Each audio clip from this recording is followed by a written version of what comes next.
This is our continuing coverage of the 10th anniversary of the November 13th terror attacks in Paris. Very shortly, we should be seeing the French President Emmanuel Macron, who will be at just outside the café, the Bonne Bière, which was one of the several sites that was targeted on that night 10 years ago. I'm joined on the set by France 24's Doug Herbert. Doug, what do you remember about that night? Sirens, because I live right in the area, right by the Canal Saint-Martin, which was really, in and around where all of these attacks were targeted. And screaming sirens, a lot of messages landing in my mailbox, are you safe messages, a lot of confusion, a lot of having no idea what's happening, what's next. When you're in the midst of it, I think what people forget today is everything, it's now a sequence of events, of tragic, horrible, disastrous events.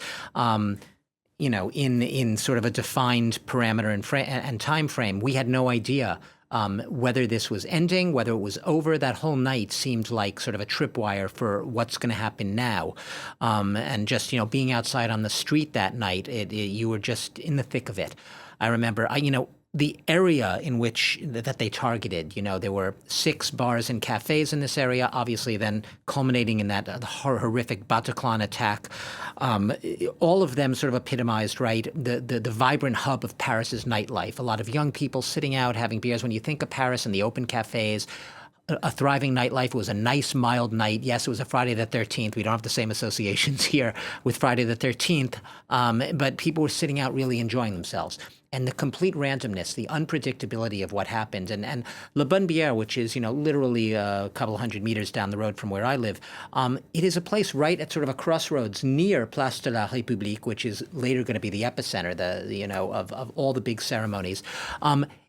It's just a place people literally sat out on the street. And what happened was it was the first. What's interesting about it is it was the first to reopen. It reopened on December 4th, 2015. That was 3 weeks after the attacks. The others were still closed, piles of flowers outside. It wanted to reopen. It wanted to bring the neighborhood back to life. And it wanted to send a message, life goes on, a defiant message. You will not stop us. You will not thwart Parisians from doing what they do best, which is enjoying life, enjoying their freedoms, enjoying their liberties.